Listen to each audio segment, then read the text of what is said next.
Gadewch i ni weddio. Diolch i ni ti unwaith eto, Dduw, am y fraint yma cael dod ger dy fron unwaith eto ac yn llawenhau bob tro ein bod yn cael y cyfle i ddod at ti ac yn dod nid trwy unrhyw ymdrech gweithred ohonom ni yn hunan, ond y dod trwy heiddiannau dy fab yn gwaredwr yr arglwydd Iesu Grist. Felly o Dduw i ni yn gofyn i ti.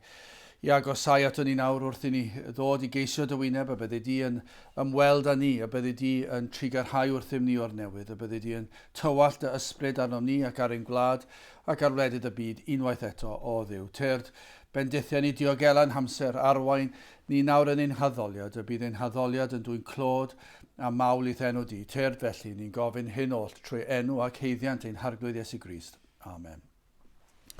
Dawn darlleniad o epistol cyntaf Paul at y Thesaloniaid, yr ail benod, ac yn dechrau'n yr adnod gyntaf. 1 Thesaloniaid, yr ail benod. Canis chwi eich hunan a wyddoch, frodyr, ein dyfodiad ni i mewn atoch, nad ofer fi. Eithir wedi ni ddioddef o'r blaen a chael amharch fel y gwyddoch chwi yn Philippi, ni a fiom hi yn ein diw i lefaru wrth eich chwi efengil diw trwy fawr ymdrech. Canis ein cyngor ni nid oedd o hydoliaeth, nac o aflendid, nac mewn twyll. Eithir megis yn cyfrifwyd ni gan Dduw yn addas i ymddiried i ni am yr efengil. Felly yr ydym yn llefaru, nid megis yn rhyngu bodd i ddynion, ond i Dduw, yr hwn sydd yn profi ein calonau ni. O blegyd ni fiom ni un amser mewn ymadrodd gwenieithus fel y gwyddoch chwi, nac mewn rhith cybyddod y Duw yn dyst. Nac yn ceisio moliant gan ddynion, na chennych chwi, na chan eraill, lle gallasem bwyso arnoch fel apostolion Crist. Eithir ni a fiom addfwyn yn eich misg chwi, megis mamaeth yn meithi ei phlant. Felly gan eich hoffi chwi, ni a welsom yn dda gyfrannu a chwi, nid yn unig efengil Duw, ond ein heneidiau ein hunain hefyd, am eich bod yn anwyl gennym. Canis cof yw gennych frodyr ein llafur a'n llydded ni, canis gan weithio nos a dydd, fel na phwysem ar neb ohonoch, ni a bregeddasom i chwi efengil Duw. Tystion ydych chwi a Duw hefyd, mor sanctaidd ac mor gyfiawn a diargyhoedd yr ymddygasom yn eich misg chwi yr rhai ydych yn credu.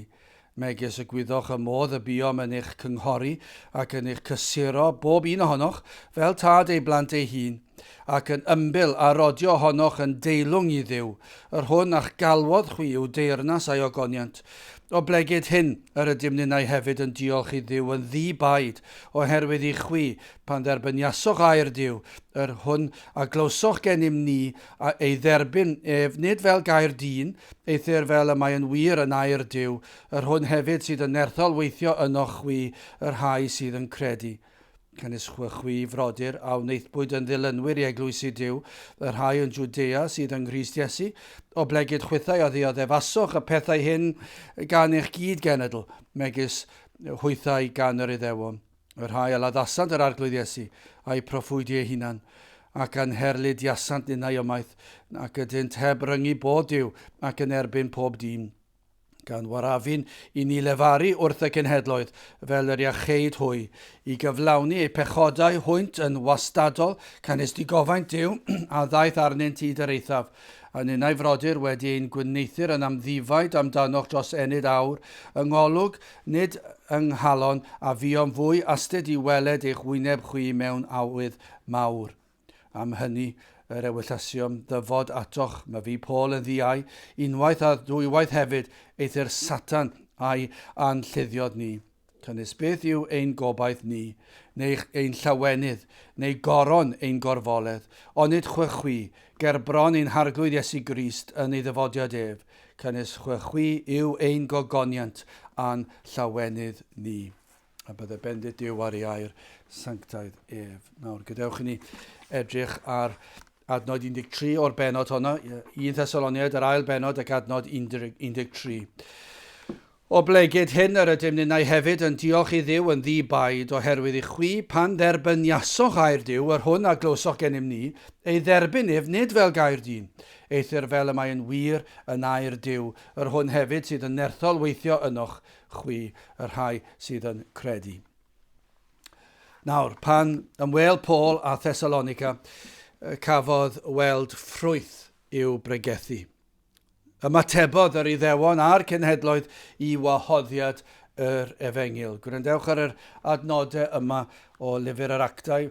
Llyfr yr actau yn llawn cyffron diwedd. Mae llawn adnodau sydd yn codi'r galon o feddwl o'r hyn sydd yn bosib pan mae Duw yn ymweld. Wel, gwrandewch ar actau 17 yn dechrau'n yr adnod gyntaf. Gwedi iddynt dramwy tro Amphipolis a Capalonia, hwy a ddeithant i Thessalonica, lle roedd synagog i'r Iddewon. A Paul, yn ôl i arfer, aeth i mewn atynt a thros 3 saboth a ymresymodd a hwynt allan o'r ysgrythurau, gan egluro a dodi ger ei bronnau. Mae'r rhaid oedd i Grist ddioddef a chyfodi oddi wrth y meirw, ac mae hwn yw'r Crist Iesu, yr hwn yr wyf fi yn ei bregethu i chwi.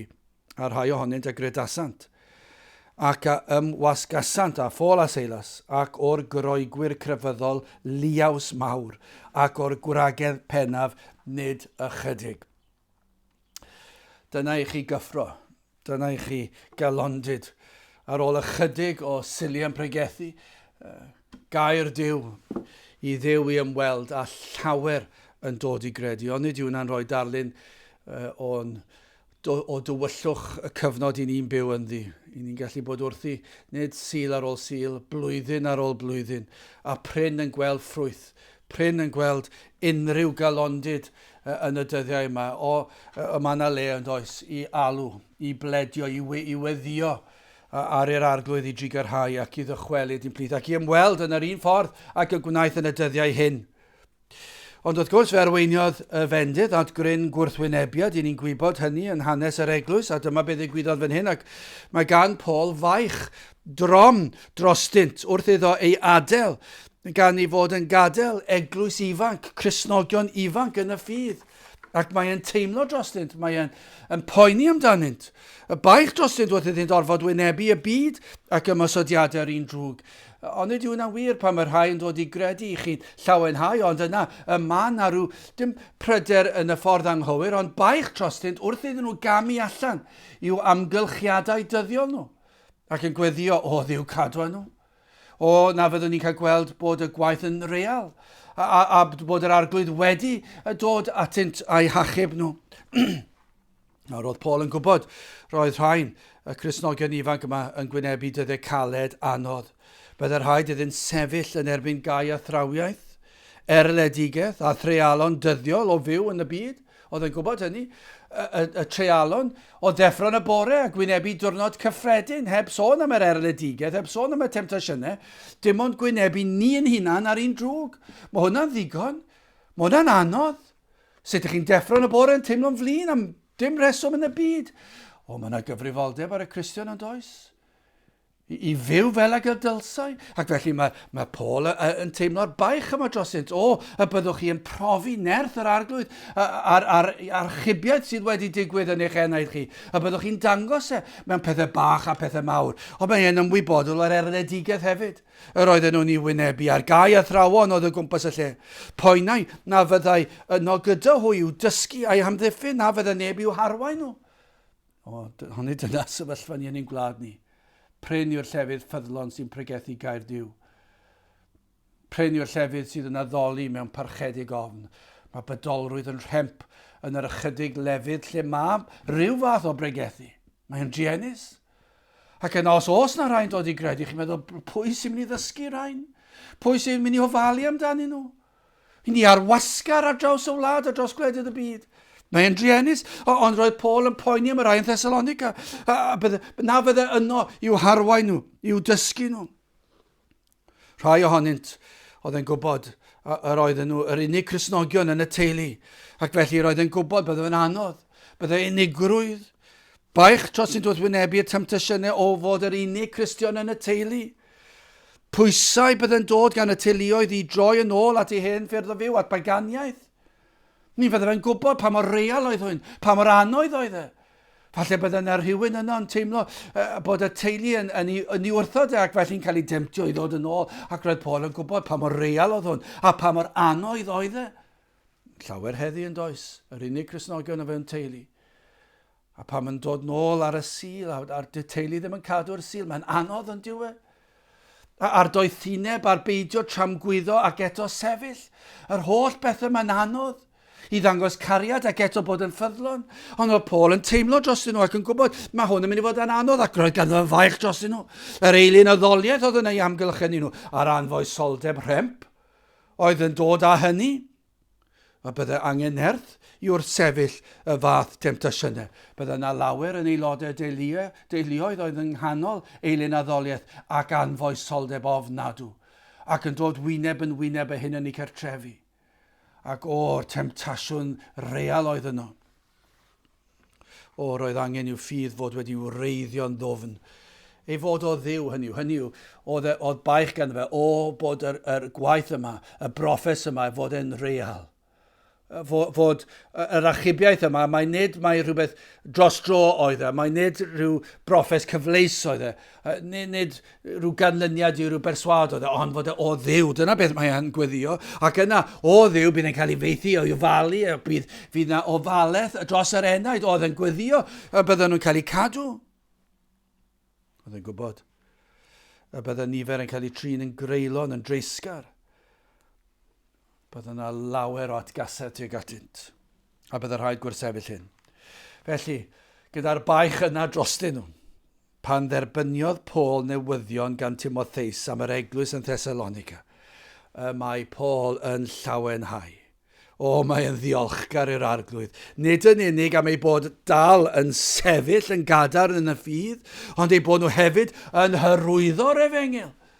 Roedd e'n llawenhau o gael y neges cymaint o ddiolch oedd yn dod o Paul a Silas a Timotheus am arwyddion o fywyd a thyfiant o blith yr eglwys. Roedden nhw mor falch. Ac felly mae Paul yn anfon llythyr o galondid atynt, yn diolch i Dduw am ei waith ynddynt i fod yn ymddangos i fod yn waith real, bod ffrwyth i'w weld. Dyna chi galondid y gafodd e. Wel, gadewch chi edrych ar y darn yna, dyna chi gefndir i'r adnod hon. Wel, yn gyntaf, beth am edrych ar y ffaith iddynt wrthod Gair y dyn, ac yn ail, iddyn nhw derbyniad o air Duw, ac yn olaf Gair Duw yng nghalon dyn. Wel, gwrthod Gair dyn. Wel, roedd Paul mor ddiolchgar am yr arwyddion o fywyd oedd ynddynt. Gwelodd brawf mai o Dduw oedd y gwaith, ac nid, a dyma beth sy'n bwysig, nid ymateb i eiriau dynion yn unig oeddent. Nawr, fe wnaethon nhw glywed geiriau dynion, yr Efengyl cael ei ffregethu gan Paul, ond nid gair o ddyn ydoedd, nac yn nerth dyn, nac yn perswad dyn. Oherwydd bydde geiriau dynion, ni fyddai hynny wedi newid y galon o gwbl. Bydde dim gwirth wedi digwydd. Ond fe welodd Paul fod na newid mawr yn y galon. Petaint wedi ymateb i ryw berswad yno, i ryw gyfarfod emosiynol yn unig, bydda'n dal yn ei pechod ac yn dal yn golledig. Beth bynnag bydden nhw'n honni ar y pryd, os mae ymateb arwynebol ddynol ydoedd, os mae ymateb i ryw gyfarfod emosiynol oedd e ac bod yna rhyw deimlad wedi corddi oddi fewn ac yn teimlo fel derbyn Crist ar y pryd ac mae rhywbeth felly ydoedd, yna ni fydde gwirth wedi cael ei weld, na'i brofi. Ond nid dyna beth mae'n gweld fan hyn. I'r Thesaloniaid roedd yn byw mewn cyfnod ac ardal ble cafwyd dynion blaenllaw, mwyaf galluog, a thronwyr yn llawn syniadau, yn gwythio i darganfyddiadau a damcyniaethau, ac roedden nhw yng nghanol hyn i gyd. A gwybi Paul, pa mor anodd byddai lawer glywed y damcyniaethau yma? Ac yn peri ofn iddyn nhw, yn meddwl, mae hwnna'n swndo mor dda, mae yna rhyw berswad yno.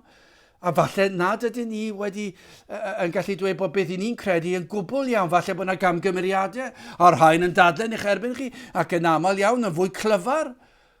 Ac felly yn cael ei llorio gyda'r damgyniaethau yma, yr athrawiaethau yma, athronyddiaeth yma yn cael ei hedfan o'i cwmpas nhw.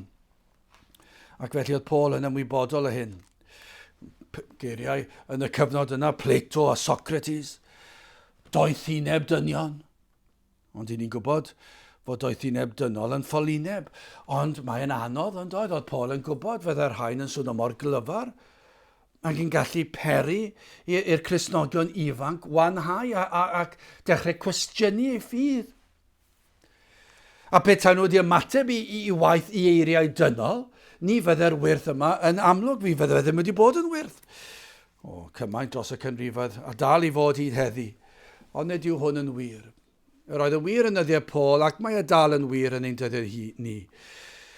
Pobl yn dyfeisio damcaniaethau hunan, penderfynu'r hyn sydd yn iawn drostynt ei hunan, a'r hyn sydd yn anghywir drostynt ei hunan. Ond mae rhai gofyn y cwestiwn yma, ar sail beth maent yn dod at eu casgliadau. Nawr mae llawer ond ydyn nhw yn seilio heddi i damcaniaethau ar air gwyddonwyr. Gydag amser dro ar ôl tro profir damcaniaethau gwyddonwyr yn anghywir, yn enwedig pan ni'n sôn am fodolaeth y byd ac oedran y byd a pethau felly. A dyn yn dweud, wel, gwyddonwyr yn dweud, dyw gwirthiau ddim yn bosib, ac felly yn profi hynny ac yn dweud, dyw hwn ddim yn bosib yn ôl y rheol wyddonol yma. Ac yna mae yna Gristion ifanc yn yr ysgol efallai, yn gwrando ar y gwyddonwyr yma ac yn meddwl, mae'r rhain yn dweud, does dim fath beth ar greadigaeth, esblygiad yw'r ffordd. Roedd yna rhyw fang mawr miliynau o flynyddoedd yn ôl. Ac felly mae Cristnogion ifanc efallai yn gwrando ar hyn, yr rhai sydd wedi proffesu, yn gwrando ar hyn, yn gwrando ar ddamcaniaethau dynol. Mae'n anhygol. Does dim gan gwyddonwyr i ddweud am bechod a phroblemau'r byd. Does gan nhw ddim atebion i hynny. Ac eto, mae yna gymaint o bobl yn gosod cymaint o bwysau ar yr hyn mae gwyddonwyr yn ei ddweud. Mae dyn yn dilyn dyn, ond yw syniadau, athroniaethau, damcaniaethau dynol. Crefyddau, dyma i chi eto, damcaniaethau, syniadau dynol. Os nad yw person yn cael ei ddylanwadu gan wyddonwyr y byd ac yn dweud does dim Duw, ac os nad mae dyna yw'r geiriau maen nhw'n ei dilyn, yna mae yna grefyddau eraill yn dod. Ac maen nhw'n dod â'i dyfeisiadau nhw, â'i damcaniaethau nhw, ac ymgais dyn i cyrraedd Duw, ac yn dweud, os gwnewch chi hyn, os gwnewch chi'r llall, fe newch chi gyrraedd Duw, os newch chi fyfyrio, os newch chi cael arogl darthau, fydd yn eich chi deimlo'n well, myfyrdodau, ond nid yw hwnna'n rhef, meddwl garwch, mae hwn yn rhywbeth cyfoes nawr yn diwe. Sut mae dyn yn gallu teimlo'n well, lot o bwysau ar hynny, ac eto, dim lle i air Duw, dim lle i waith yr ysbryd glân, does dim sôn am hynny, mae dyn fel petai yn dweud, dyma'r ffordd i gael heddwch mewn bywyd. Llawer o ddamcaniaethau dynol, llawer o syniadau ar sut i gyrraedd Duw. Ac yna ni'n ei weld yn yr eglwys Cristnogol hefyd. Damcaniaethau Cristnogol, cael gwared ar lawer o bethau ni ddim yn hoffi, derbyn y pethau ni yn ei hoffi, dod i ryw gyfaddawd ac eglwysi eraill ac yn dweud beth i ni'n gallu cytuno ag ef, ac yn dod ar cyfan mewn i ryw bot, a beth am i ni fwynhau bod gyda'n gilydd a cael yr undod yma. Dyma beth mae'r dynion modern yn ei ddweud, dod i fyny gyda'i damcaniaethau dynol, y rhai maen nhw'n gyffyrddus ag e. Nid gair Duw yw e. Maen nhw wedi tynnu ambell i beth allan o air Duw, ac ambell i beth o athroniaddiaeth, ambell i beth gan wyddonwyr, ambell i beth gan grefyddau eraill, ac yn dweud, mae hwn yn neud i ni deimlo lot yn well. I ni mor gariadus, i ni'n derbyn pawb yma nhw'n dweud, ond eto'n gwrthod gair Duw.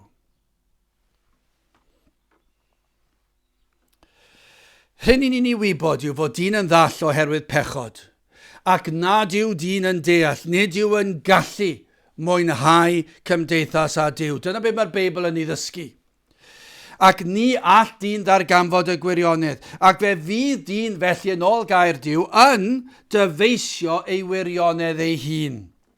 Yr hyn sydd yn ei fodloni, a dyna beth i ni wedi weld. Dyna beth i ni wedi weld ers y dechrau, ers y cwymp, yw dyn yn ymdrechu i leddfu y gwacter yma sydd yn ei enaid. Gan nad yw y bellach yn gallu mwynhau cymdeithas a Duw, oherwydd pechod.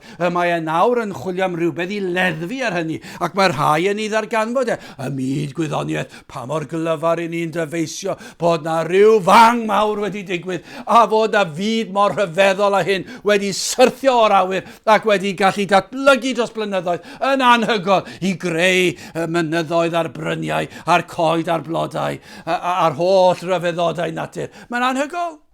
Ac fod dyn y corff ddynol wedi digwydd dod. Mae'n anhygol yn diwedd. Eisiau mwy o ffydd i gredu hynny nag unrhyw beth. Ac os nad yn dilyn rheini, yna mae dyn yn treul lleddfu'r gwacter yma sydd yn ei enaid trwy gyrraedd at y bod y mae'n gwybod bod na ddiw. Ac mae'n treul i ddarganfod, ac mae'n dyfeisio, ond dyw e ddim eisiau darganfod y gwirionedd. Mae e eisiau darganfod rhywbeth sydd yn peri fod e'n gallu mwynhau i bechod a'i falchder. Felly mae'n dyfeisio ei wirionedd ei hun ar sail beth. Does dim awdurdod i'r hyn mae wedi seilio i ddamcaniaethau.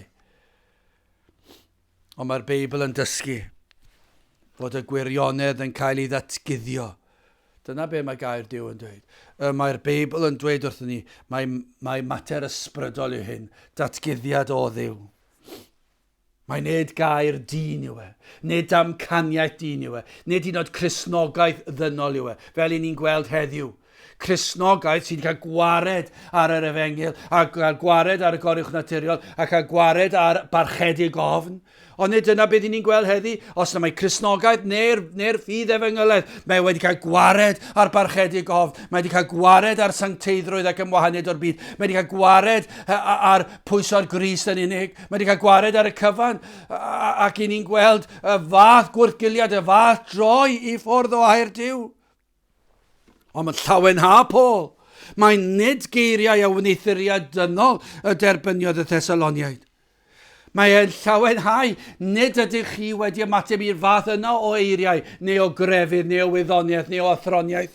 Mae'n diolch iddo i weld, iddo fe weld bod rhain wedi dod o dywyllwch i oleuni.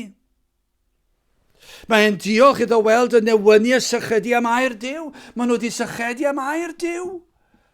Yr oedd syched arnyn nhw. Roedden nhw'n newynu, am cael y gwirionedd, nid beth dwi eisiau clywed. Dyna beth i ni am weld, yw'r rhai sydd yn ceisio gair Duw ar Efengil. Nid dod i weld, dwi eisiau gwrando ar bregeth, a di yn siwtio fi, a di yn caniatáu fi gario ymlaen fel ag yr oeddwn ni. Na, nid felly, am cael clywed beth sydd gan Dduw i ddysgu fi. Dyna beth oedden nhw wedi i sychedu amdano. Doedd rhain ddim wedi sychedu am grefydd. Doedden nhw ddim wedi sychedu am rhywbeth oedd yn siwtio nhw. Roedden nhw am Dduw. Roedden nhw eisiau dod at Dduw.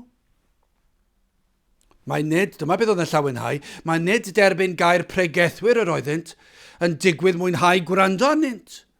Bydde llawer yn ymateb i bregethwyr oherwydd falle yn hoffi'r natur academaidd, ond nid oes na lawer sydd yn hoffi ambell i bregethwyr achos bod nhw'n glyfar a bod nhw'n defnyddio geiriau caled i'w deall. I ddweud y gwir, dyn nhw'n deall y geiriau, na'r brawddegau. Ond nid yw'n anod, os gall rhywun bregethu brawddeg, i chi'n mynd deall gair o beth mae wedi ddweud. Ac yna mae gyda chi rhai sy'n pregethu mewn ffordd blentynaidd. Does dim swmp i'r hyn maen nhw'n ei bregethu. I ni di mynd i bob eithaf yn does. Chwarae plant a bod mor glyfar nad oes neb yn deall. Ond mae fel betai pobl yn mwynhau gwahanol bethau ac maen nhw eisiau rhywbeth sydd yn mynd i dod ar ryw adloniant iddynt.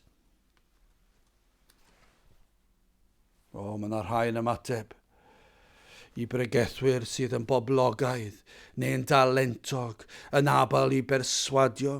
Mae mor wir heddi ag yr oedd yn ydych Paul. Nid yw geiriau dyn yn achub. Nid ydyn yn cynhyrchu sancteiddrwydd na dywioldeb. Roedd yr athronwyr, y gai athrawon, yr rhai oedd yn hyrwyddo syniadau dynol yn atebol ger bron Duw. Dyma beth sy'n frawychus. Mae yna beryg yn does. Dyma beth sydd wedi digwydd yn ein gwlad ni. Mae yna rhywbeth oherwydd y newyn a'r prinder sydd yn ein gwlad ni. A'r caledwch, mae yna rhywbeth wedi dod yn does, rhyw banic, a falle rhai yn teimlo, mae rhaid i ni anfon pobl i'r weinidogaeth, ac eto rhain falle ddim erioed wedi dod i gredu go iawn. Ac os ydyn nhw ddim wedi cael ei galw i'r weinidogaeth, ond mae yna rhyw ymdeimlad romantaidd. Yn enwedig i'r Cymru Cymraeg sydd yn hoffi defnyddio geiriau cynganeddu ac yn gallu dod â barddoniaeth i mewn ac yn gallu dyfynnu pethau ac yn defnyddio geiriau mewn ffordd clyfar. ac yn meddwl am y weinidogaeth yn romantis, yn gallu cynhyrchu rhyw bregaeth sydd yn berl ac yn gallu osod e allan, a mae pobl wedi mwynhau, wedi cael rhyw fath o dloniant fel gwylio rhyw ffilm neu gwylio rhyw sioe a mynd i'r theatr, yn dod i'r capel yn gwrando ar y iaith, achos mae'r iaith Gymraeg, mae'n brydferth, ond yw e, ac yn gallu gwrando, roedd hwnna'n hyfryd. Ac eto, gyd ddim wedi cyrraedd yr enaid. Ac eraill efallai wedi peri fod y neges. Rhai efallai meddwl am mynd i'r weinidogaeth ac yn gallu rhoi neges sydd yn peri fod pobl wedi chwerthu'n tipyn a bod yna dalent gan rhain i ddal y sylw, i ddal sylw'r ifanc efallai, ac yn gallu peri fod nhw wedi mwynhau, i bod nhw'n gallu defnyddio darluniau cyfoes ac yn gallu peri fod rheina yn y gynulleidfa wedi mwynhau, wedi chwerthu'n, wedi crio, be bynnag yw yr emosiynau, ac mae rhain yn ddau, mae talent ar rhain, ond ddim wedi cael ei galw. A maen nhw'n cyhoeddi'r ffydd Gristnogol yn dydyn? Maen nhw yn cyhoeddi'r ffydd Gristnogol. Ond dal yn eiriau dynol. Maen nhw wedi gadael llawer o bethau allan. Maen nhw wedi ychwanegu pethau eraill. Maen nhw wedi dod â addoliad arall i mewn.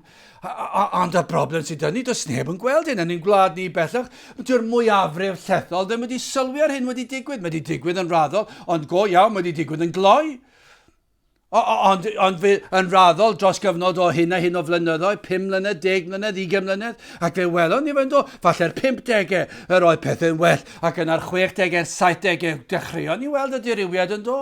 Fe ddechreuon ni weld bydolrwydd yn dod mewn i'r eglwys, fe ddechreuon ni weld mwy o pwyslais ar geiriau dynol, mwy o fod yn glyfar a sut ni'n gallu cyflwyno'r efengil, a sut ni'n gallu cael goleadau'n well, a gerddoriaeth yn well, cadeiriau mwy esmwyth, cael gwared ar ambell beth, tynnu'r tei bant, tynnu'r siaced bant, a fod mwy fel un o'r bobl, ac ebyn yr 80au, yr 90au, mae'n rhemp. Mae'n driennus ond yw e. Be sydd wedi digwydd? Y mae pobl wedi troi at eiriau dynol. P'un Gristnogol a'i pheidio, does dim ots geiriau dyn ydent. Byddwch yn ofalus, nad ydych dim ond yn fodlon gwrando a derbyn pregethwyr sydd yn peri chi deimlo'n gyffyrddus, yn caniatáu chi barhau yn eich bydolrwydd.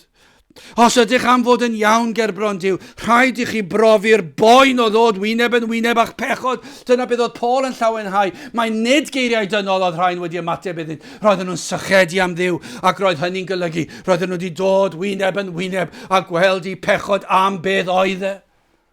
Ac roedd yn euogrwydd fel mynyddoedd byd. Mae'n hawdd dweud y geiriau yna, dydy. Ond os ych chi'n ei brofi fe, yr euogrwydd, y teimlo'r bryntni, yn pwyso lawr, yn gwasgu'r bywyd allan ohonoch chi. Bron nad ydych chi yn gallu codi'ch pen oherwydd yr euogrwydd. Dyna beth mae Paul yn llawenhau. O Satan am eich cadw yng ngaethiwed gael athrawiaeth, syniadau chi'n eich perswadu eich bod yn gwbl dderbyniol. Dyna beth mae Satan am i'w wneud. Mor bwysig felly i'w dod at y gwirionedd. Y gwir sydd yng ngair Duw. Mor bwysig felly i'w cael cyfieithiad cywir o'r Beibl i ddechrau. Gair Duw yn bwysig yn diwedd. Peidiwch bodloni ar gyfieithiad modern sydd yn gadael allan geiriau allweddol. Pan yn dod at faterion yr enaid, rhaid gwneud yn siŵr mae nid am cyniaethau dynol a ddylynwn. Pan yn dod i wrando ar bregaeth, gwnewch yn siŵr fod yr un sydd yn pregethu wedi alw gan Dduw, a'i fod yn cyflwyno gair Duw, nid geiriau sydd yn plesio dynion. Nid geiriau sydd yn caniatáu i chi dorri'r sul. Nid geiriau sy'n caniatáu i chi fyw yn eich balchder a'ch bydolrwydd a'ch anfoesoldeb neu beth bynnag yw e. Geiriau sydd yn dod o Dduw. Na fyddwch yn gweddio, Dduw graslon, agor llygaid fe enaid i weld. Fe angen am Grist, Gallech chi ddweud hefyd hyn, Dduw graslon, agor llygaid fe enaid i weld y gwirionedd. Y gwirionedd amdana fi fy hun, y gwirionedd am Grist ac am dragwyddoldeb. Dduw graslon, dangos i mi. Dyna beth sy'n angen i chi weddio. Dyna her i chi. Nawr, os ydych chi yn un sydd wedi cael eich perswadio i ddilyn crefydd Gristnogol neu unrhyw beth arall o eiriau dynol, y nerth dyn, perswad dyn, emosiwn dyn, Gweddio hwn sydd yn dangos ble i chi. Ydych chi wir yn gweddio, o Dduw graslon, agor llygaid fe na di weld fy angen am Grist, agor llygaid fe na di weld y gwirionedd, yr hyn sydd ohono ti, y gair sydd ohono ti.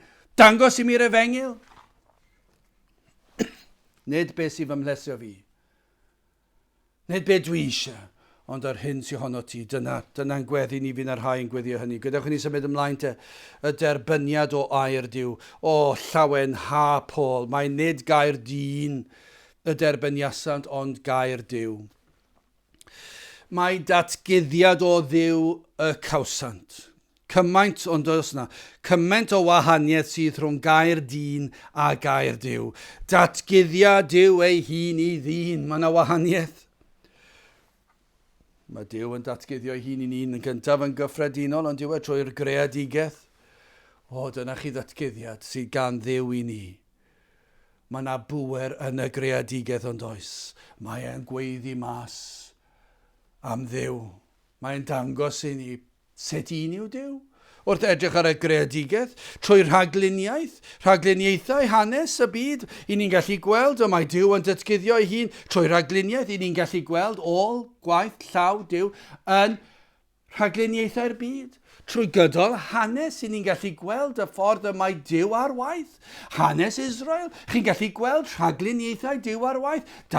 Diwygiadau trwy'r byd, a'r effaith y mae hynny'n cael ar y byd. Rhagluniaethau Duw. I ni'n gallu gweld rhagluniaeth Duw yn yr arglwydd Iesu Grist. I ni'n ei weld e.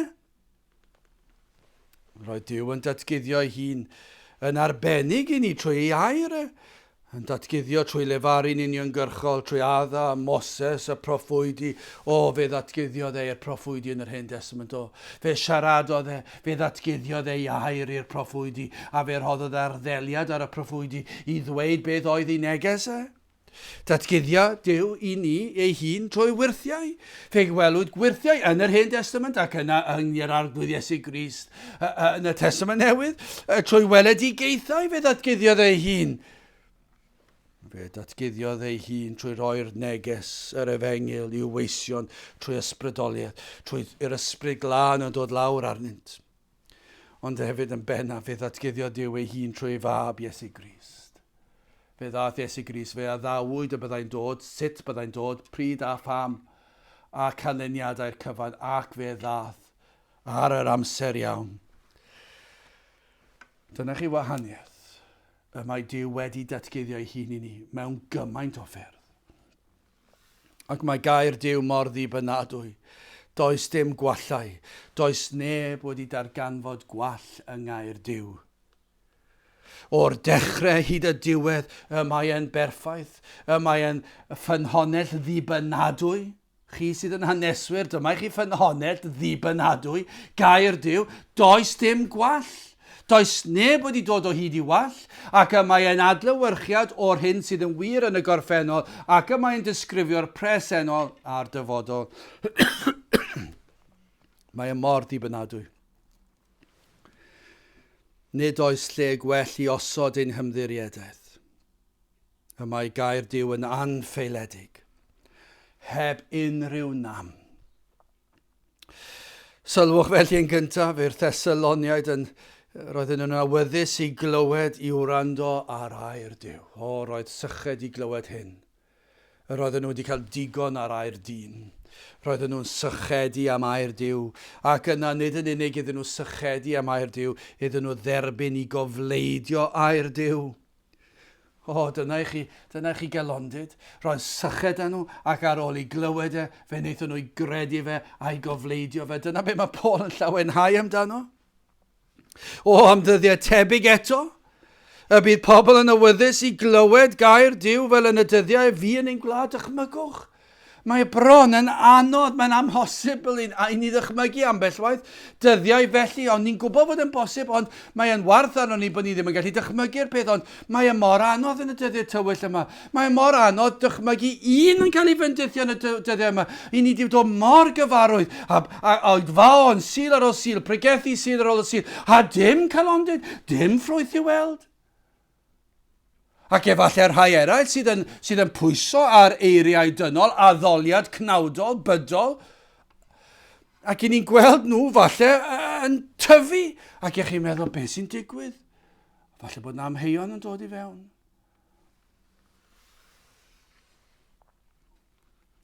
O am ddyddiau tebyg i'r hyn y mae Paul yn ei ddisgrifio. Y bydd pobl yn newynu y sychedu am air Duw, yn awyddus i glywed gair Duw. Ac yna ar ôl i glywed y byddant yn ei gofleidio fe ac yn ei gredu fe. Y bydde Duw roi ffydd i ni ddisgwyl ac i gredu fod hyn yn bosib. Gall rhai fod yn gwrando a'i bod yn gwneud hyn droion efallai, ond heddi am y tro cyntaf ei bod yn gwrando o'r galon ac am glywed, yn awyddus i glywed. Dyna'n gweddi ni. O'r diwedd i chi wedi dechrau gwrando, dechrau newynu, dechrau sychedu, nid am eiriau dynol, ond beth sydd gan Dduw i ddweud. O na fyddech chi yn troi ffwrdd gwrthod, gwrthod y byd a phechod. O na fyddech chi yn dod at Grist, a byddech yn cyfleidio neges y Gair, neges mab Duw, neges Iesu Grist, dyna'n gweddi ni. O na fyddwn ni'n gweld y faich yma, ac yn gweld bod y baich o'r byd a'ch pechod yn rhy drwm i chi bellach, ac nawr eich bod chi'n dod at lle gellir delio a'ch pechod. I dderbyn mai dyma'r neges iddo Dduw yn datgan sut gall dyn fyw i'r pwrpas y creuwdydd, y neges o sut gellir cael maddeuant pechodau a heddwch a Duw a derbyn bywyd rhagwyddol. O na fydda na arwyddion bod na un o leia, ond mwy nag un. Cawn weld niferoedd yn dod i weld i pechod ac yn dod i weld Crist yw'r ffordd, yr efengil yma, dyma'r neges, dyma beth sy'n rhaid dod ato. Y neges yma o'r rheidrwydd bod rhaid dod at Grist ac ef yn unig.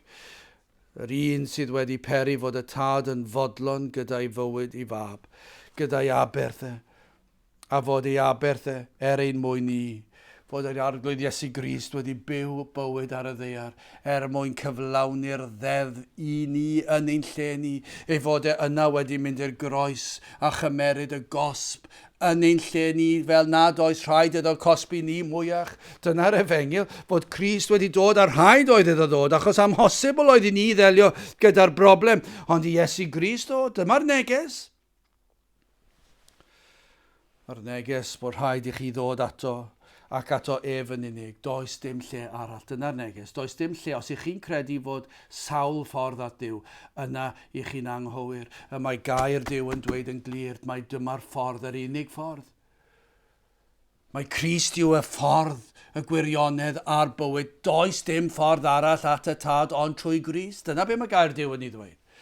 Does dim cyfaddawdi. Does dim ffordd arall, does dim ffordd trwy Gristnogaeth fwy bydol, does dim ffordd trwy dilyn rhyw athroniaeth arall. Mae dyma'r unig ffordd, rhaid dod at Grist, a rhaid dod ato yn y ffordd yma, yn waglaw, rhaid dod yn cyffesu'ch pechod, bod y pwysau yn drwm ar eich enaid. Mae eich bod yn dod yn pledio am faddeuant, a chyffesu eich pechod, ac yn edifarhau o'ch pechod. O, dyma'r unig ffordd, dyma ffordd y Beibl, i chi ddod a chredu fod yr hyn oll a wnaeth Iesu Grist ein iachawdwriaeth ni, ac mae dyma'r unig ffordd, a chredu fod hyn yn wir i chi. Pan pregethu'r gair Duw yn ffyddlon, dyna chi nerth sydd yn ei air. Grandewch ar 1 Thesaloniaid y bennod gyntaf ar 5 adnod. O blegyd ni bu ein hefengil ni tuag atoch mewn gair yn unig, eithir hefyd mewn nerth. Ac yn yr ysbryd glân, ac mewn sicrwydd mawr, megis y gwyddoch chwi, pa fath rai a fiom ni yn eich plith eich mwyn chwi. Ond nid yna i chi adnod. Ond nid yw o hefyd yn rhoi arwydd arall o pam i ni fel y gyrydym ni. Yn ein gwlad ni, mae yn warth ond yw ar yr eglwys Gristnogol, efengyledd. Beth i ni wedi wneud fel gwlad? I ni wedi troi at fydolrwydd yn dydyn. Beth i ni wedi wneud? I ni wedi troi at pwyslais ddynol ac ar berswad dynol. Ni wedi troi ac i ni hefyd wedi gwthio'r ysbryd glân i ffwrdd. Beth yw canlyniad tywalliad yr ysbryd glân, eneiniad yr ysbryd glân? Wel, dyma fe fan hyn. Ni bu ein hefengil ni tuag atoch mewn gair yn unig. Eithir hefyd mewn nerth. Nerth o ddiw. Nerth yr ysbryd glân. Ac yn yr ysbryd glân. Ac mewn sicrwydd mawr. Megis y gwyddo chwi pa fath rai a fiom yn eich plith erich mwyn chwi. Mae'r eglwys Gristnogol hyd yn oed diwygiedig wedi gwneud job eitha da o gyrru'r ysbryd glân i ffwrdd ond dydyn nhw. Dyna chi wart, dyna chi bechod. I ni wedi gyrru'r ysbryd glân i ffwrdd. Ni wedi dweud, fedrwn ni wneud e. I ni'n glyfar, i ni'n ddiwygiedig. I ni'n gallu perswadio trwy pregethu'r efengil. Ac i ni'n dweud yr union eiriau roedden nhw'n dweud o'r blaen. Ond beth sydd wedi digwydd? I ni wedi gyrru'r ysbryd glân i ffwrdd. I ni'n dweud, does dim eisiau ti ddod. Does dim eisiau nerth yr ysbryd glân. I ni'n gallu gwneud e yn ffyddlon i wair. Dyna i chi bechod yma'r eglwys yn ei ogoni. Ar ochr arall o'r eglwys, be maen nhw wedi wneud? Maen nhw wedi cam ddefnyddio'r ysbryd glân. Ac wedi dweud, fedrwn ni fwynhau, fedrwn ni fod yn fydol, fedrwn ni wneud unrhyw beth, dim ond bod ni'n wneud rhyw broffes. Mae'n gwlad ni mewn picil ond yw. I ni mewn tywyllwch. I ni wedi cholli hi'n llwyr bron iawn. Mae bron iawn wedi mynd, ond un peth sydd gyda ni. Mae'r efengil dal yn ei air ac mae Duw yn drigaro. Ac nad oes na le, Dduw, graslon tir lawr. A gweithio bod na rai yn dechrau newynu a sychydu am gyfiawnder a chyfiawnder Crist, am air Duw, am gwir a chawdwriaeth. A dyna chi gylondeb, dyna chi bwer sydd yng ngair Duw. Pa mae Crist yn cael ei bregethu yn ffyddlon, yn nerth yr ysbryd glân. Dyna chi gylondeb mae'n rhoi chi. Fe all traws newid cenedl mewn eiliad. Dyna beth sy'n bosib. Fe all yr rhai sy'n credu mewn esblygiad dod i gredu mewn Duw, ond yn fwy na hynny i ymddiried yng Nghrist. Fe all yr rhai sydd yn credu gallu'r jwmpo lan a lawr a dawnsio a cael gitars a bands a mynd allan i yfed a meddwi a torri'r sabodd ac eto fod yn proffesiwn. Dyma beth ni'n credu pan mae gair Duw yn cael ei fregethu. Fe all rheini ddod i wir gredu yn Duw. Mae'n bosib. Fe allan o ddod o dywyllwch i oleuni. Dyna beth ni'n credu o hyn pan mae'r ysbryd glân yn dod lawr. Dyna'n gweddi ni, fydd yr ysbryd glân yn dod lawr unwaith eto ac fydd yn rhoi pŵer i air Duw i'r efengil ac fydd pobl yn dod i gredu. Nid credu a gwneud proffes. A proffes cyfleus bydol, ond fydd gwaith o Dduw. Dyma beth o Paul yn llawenhau amdano. Yr oedd rhain yn dangos arwyddion mai o Dduw oedd y profiad y cawsant. Am bŵer, am nerth sydd yn ei air. Wel, i orffen yn fyr. Gair Duw yng nghalon Duw. Yn air Duw, yr hwn hefyd sydd yn nerthol weithio yno chwi, yr rhai sydd yn credu. Dyna beth mae'r adnod yn dweud. Gair Duw. Yr hwn hefyd sydd yn nerthol weithio yno chwi, yr rhai sydd yn credu. Dyna beth sy'n digwydd pan mae e'n wyrth, pan mae o Dduw ac nid o berswad ddynol. Mae Paul yn llawn calondyd. Pam mae e'n gweld ffrwyth yn dangos mai o Dduw ydoedd. Mae e'n gallu gweld mae'r gwaith sydd yno chi o Dduw. Matthew 3:8, dygwch gan hynny ffrwythau addas i edifeirwch. A dyna be mae'n llawenhau. Be dwi'n gweld yno chi y mae o Dduw. Mae yna ffrwythau i weld. Mae yna fywyd ysbrydol, sancteiddrwydd, darllenwch J.C. Ryle. Dyna be chi'n gweld gwir gwaith o Dduw, pa mae sancteiddrwydd i weld o ganlyniad i'r proffes, ymwahaniad o'r byd, gras, cariad, dywioldeb. Yr oedd yn amlwg i bawb i weld. Yr oedd rhain wedi troi o'i helinod a phopeth oedd ynglwm â hynny. Gai ofyn a yw hynny weld yn ni. Nid gofyn i ni ydyn ni wedi gwneud proffes, ond a ydym yn pwyso ar Iesu Grist ac arno ef yn unig. A oes ffrwyth i weld ein bod ni wedi cael profiad o Dduw. A ydych chi'n cwyno falle pan ych chi'n clywed pregethu am bechod ac ymwahanu o'r byd. Dyma chi arwydd pan ych chi'n gwrando ar bregethu sydd yn sôn am bechod ac am euogrwydd ac am troi o'r byd. Falle bod chi'n cwyno amdano. Falle bod chi'n cael diflasu oherwydd e. Mae'n bryderus os ych chi felly. Mae'r Thesaloniaid. Yr oedd rhain yn dangos arwyddion eu bod nhw wedi deall, eu bod nhw wedi ymwahanu o'r byd, eu bod nhw'n pwyso'r Grist. Yr oedden nhw'n chwilio am ail ddyfodiad Crist. Yr oedden nhw'n cyhoeddi'r efengil, yr oedden nhw'n sefyll mewn dyddiau caled.